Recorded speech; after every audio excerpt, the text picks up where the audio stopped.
Shemoth Exodus, chapter 34. And Yahweh said unto Moshe, Hew you 2 sapphire stones like unto the first, and I will write upon these sapphires the words that were in the first sapphires which you broke.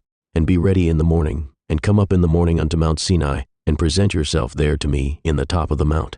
And no man shall come up with you, neither let any man be seen throughout all the mount, neither let the flocks nor herds feed before that mount. And he hewed 2 sapphire stones like unto the first. And Moshe rose up early in the morning, and went up unto Mount Sinai, as Yahweh had commanded him, and took in his hand the 2 sapphire stones. And Yahweh descended in the cloud, and stood with him there, and proclaimed the name of Yahweh.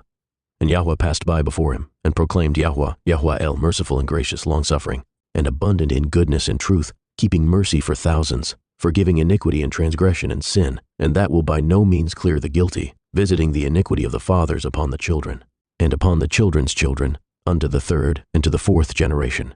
And Moshe made haste, and bowed his head toward the earth, and worshipped.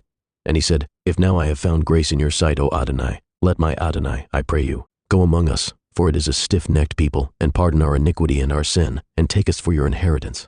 And he said, Behold, I cut a covenant, before all your people I will do wonders, such as have not been done in all the earth, nor in any nation, and all the people among which you are shall see the work of Yahweh, for it is a terrible thing that I will do with you. Guard that which I command you this day. Behold, I drive out before you the Amori, and the Canaani, and the Chiti, and the Perizzi, and the Shivi, and the Yevushi. Take heed to yourself, lest you cut a covenant with the inhabitants of the land whither you go, lest it be for a snare in the midst of you. But ye shall destroy their altars, break their images, and cut down their Asherah poles, for you shall worship no other El, for Yahweh Kana is my name.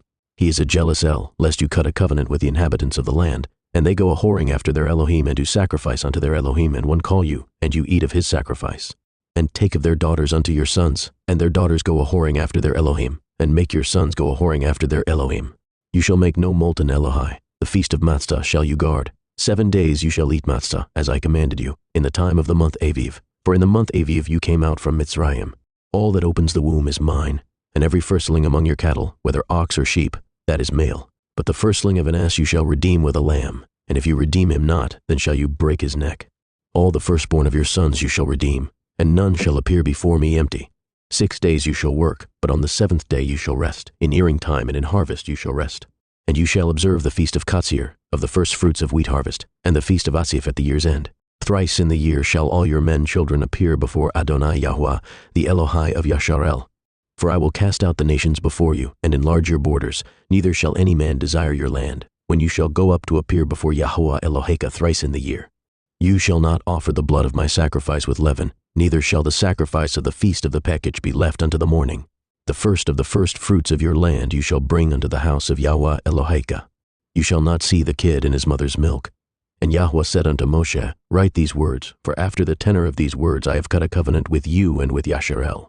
And he was there with Yahweh 40 days and 40 nights. He did neither eat bread nor drink water. And he wrote upon the sapphires the words of the covenant, the 10 Devarim. And it came to pass, when Moshe came down from Mount Sinai with the 2 sapphires of testimony in Moshe's hand, when he came down from the mount, that Moshe knew not that the skin of his face shone while he talked with him. And when Aharon and all the children of Yasharel saw Moshe, behold, the skin of his face shone, and they were afraid to come nigh him. And Moshe called unto them, and Aharon and all the rulers of the assembly returned unto him, and Moshe talked with them. And afterward all the children of Yasharel came nigh, and he gave them in commandment all that Yahweh had spoken with him in Mount Sinai. And till Moshe had done speaking with them, he put a veil on his face. But when Moshe went in before Yahweh to speak with him, he took the veil off until he came out. And he came out and spoke unto the children of Yashal which he was commanded. And the children of Yasharel saw the face of Moshe, that the skin of Moshe's face shone, and Moshe put the veil upon his face again, until he went in to speak with him.